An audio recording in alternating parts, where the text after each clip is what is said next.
Sebelumnya Om Swastiastu. Assalamualaikum warahmatullahi wabarakatuh. Salam sejahtera bagi kita semua. Salam Namo Buddhaya, salam kebajikan, salam harmoni. Pertama-tama yang mengucapkan terima kasih kepada Ibu Made Putri Aryasih SSIMM selaku dosen pengempu mata kuliah Etika Bisnis Profesi. Sebelumnya perkenalkan, nama saya Gus Diagung Yoga Pratama dengan NIM 2117041210 dari program studi S1 Manajemen Fakultas Ekonomi.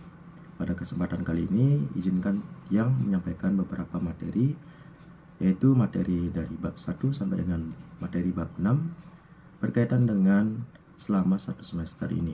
Maka dari itu, untuk bersingkat waktu, langsung saja. Baik, dimulai dari bab 1 yang membahas tentang definisi etika bisnis. Sesuai namanya, etika bisnis merupakan etika yang artinya perilaku atau tindakan yang sesuai dengan norma-norma yang ada atau tindakan yang baik. Adapun juga yang namanya perilaku tidak etis, yang dimana perilaku tidak etis merupakan perilaku yang tidak patut dicontohi dalam suatu organisasi atau dalam artian perilaku yang tidak etis merupakan perilaku yang menyalahi aturan ataupun tidak sesuai dengan aturan yang ada dalam suatu organisasi dan suatu masyarakat. Selanjutnya di bab 2 membahas tentang teori-teori etika bisnis. Teori etika bisnis ada 4, yaitu yang pertama adalah teori ultarisme, yang kedua teori deontologi, yang ketiga teori hak, dan yang terakhir adalah teori keutamaan.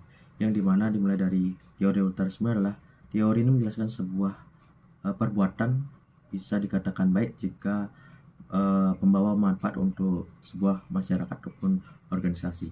Adapun teori deontologi yang dimana perbuatan tidak boleh baik hanya karena hasilnya baik, tetapi karena kewajiban yang harus dilakukan dalam sebuah organisasi.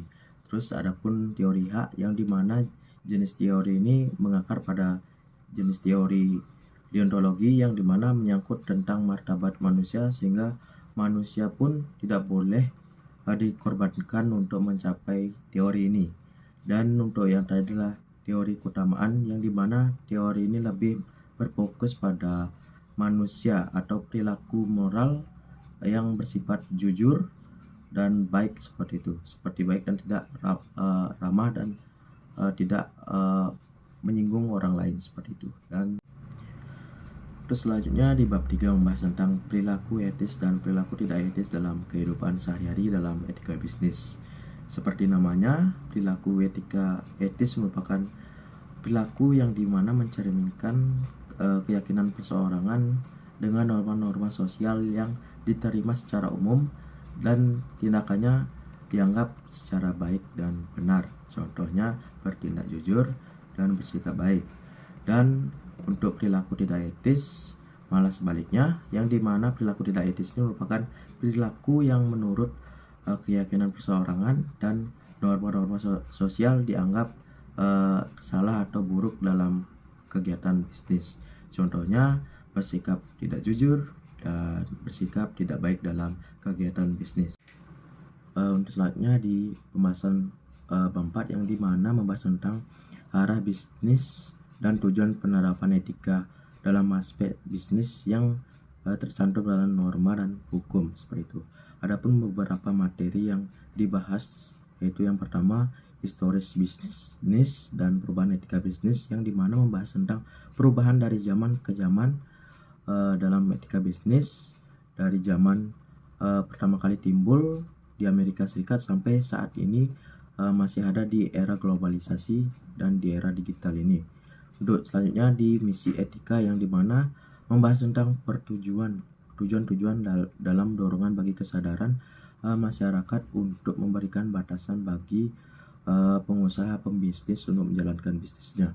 Yang terakhir adalah membahas tentang beberapa teori yang dimana teori normatif, meta, dan deskriptif. Untuk selanjutnya di bab 5 membahas tentang etika dalam bisnis internasional, yang dimana membahas tentang bisnis internasional dan whistleblowing, yang dimana bisnis internasional merupakan bisnis yang kegiatannya itu melewati batas negara yang telah ditentukan. Definisi tersebut juga hanya termasuk perdagangan internasional dari luar negeri. Dan tetapi juga industri yang dikembangkan di bidang-bidang sesuai bidang yang telah ditentukan, seperti pariwisata, transportasi, perbankan, dan lain-lain. Dan pada dasarnya di konsep whistleblowing juga pada dasarnya tindakan yang bertujuan untuk menghentikan dan meluruskan kembali arah atau tujuan perusahaan tempatnya bekerja ataupun perorangan ini berpendapat bahwa tindakan yang dilaksanakan itu melampaui batas-batas etika dan tujuan dari perusahaan, sudah melenceng dari yang sebelumnya. Baik, untuk selanjutnya di bab 6 mempelajari tentang sumber-sumber dan nilai dalam etika bisnis. Dan ada pun beberapa sumber etika yang ada di dalam kehidupan sehari-hari, yaitu yang pertama adalah etika agama, yang dimana etika agama ini mempelajari tentang etika yang mempelajari tentang moral seseorang. Dan selanjutnya yang kedua etika filosofi, yang dimana mempelajari tentang pemikiran tradisi yang ada di zaman masyarakat, dari zaman ke zaman masyarakat. Dan selanjutnya etika budaya, yang mempelajari tentang ajaran ataupun nilai-nilai kebiasaan yang sukar diubah dalam kehidupan kemasyarakatan.